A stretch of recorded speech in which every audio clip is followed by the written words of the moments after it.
Risk management is super important for a company and its employees. It prevents a variety of issues, such as fines, employee turnover rate, missed opportunities, and, most importantly, things such as product failure, profit loss, or total business failure happening. Being a good manager and a good employee relies on risk management. I'm going to explain to you the types of risk management there are, how companies successfully reduce risk, and examples of companies that have had good or poor risk management. So, when it comes to risk management, it's important to have a good plan. The best companies look at risk management from three separate categories. There's intolerable situations, tolerable situations, and acceptable situations. Intolerable situations are situations where there's so high risk that there's no reason to even try and reduce risk and you should just pull out of that situation as fast as possible. Acceptable situations are situations in which the risk is high, but it is worth it to stay in, and the best way is to try and reduce risk in this category. Acceptable situations are situations in which the risk is so small or even non existent that trying to reduce the risk is not even needed. So, the key for a business to succeed is to look at these tolerable situations and reduce the risk as much as possible. There are many ways to reduce risk, and I'm going to highlight some of the most important ones. First way is to get insurance. Big companies need insurance in order to reduce risk.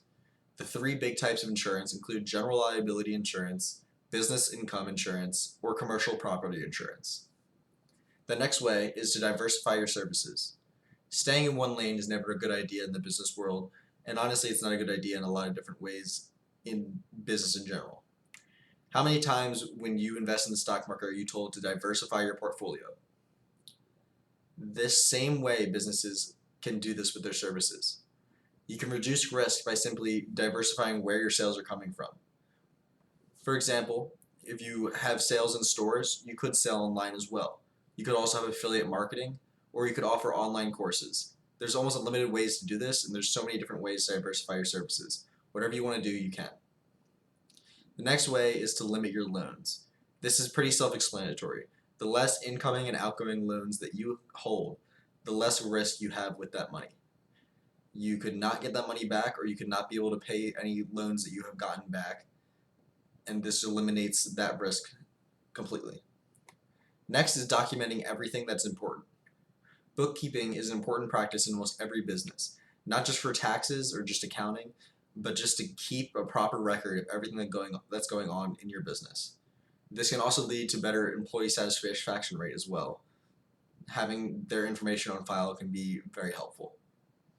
The last two ones are very self-explanatory. You need to hire good employees who get their job done and can manage themselves and their own risk. And you also need to protect your data in order to eliminate any security risk in your company or any data of yours getting out. So now that you have the basic ideas of ways to reduce risk, I'm going to explain to you a company that had very poor risk management, and that company is Wells Fargo. They had to pay $185 million in penalties in 2016 and fire their chief risk officer, Claudia Russ Anderson. The reason they had to do this is because they had an unrealistic sales quota that they put on their employees. This led to government fines and a lot of different problems. And this was just a textbook example of poor risk management in having bad employees and not knowing the law. The bad employee in this situation was Claudia Russ Anderson, obviously, the chief risk officer, and I'm sure that the CEO at the time also could understood the situation and could have fixed it as well. So that's one with poor, but on the brighter side, one company with very good risk management is Berkshire Hathaway. The nature of these investing firms needs makes it so they need to have good risk management. The very nature of their business requires it because investing in general is just having good risk management.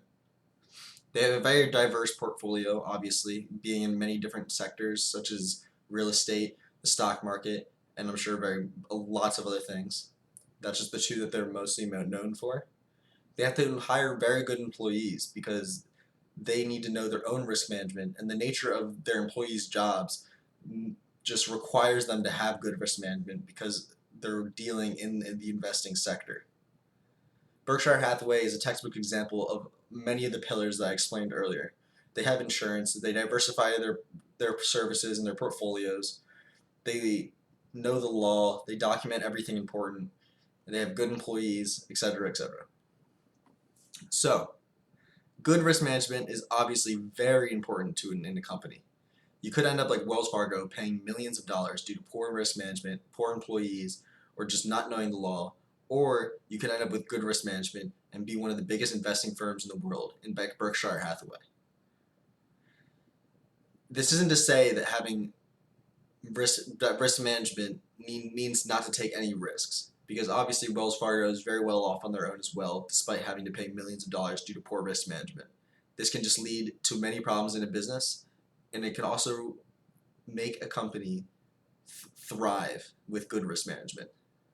Good risk management is the difference between a company that fails and a company that succeeds and makes it to the top. Thank you.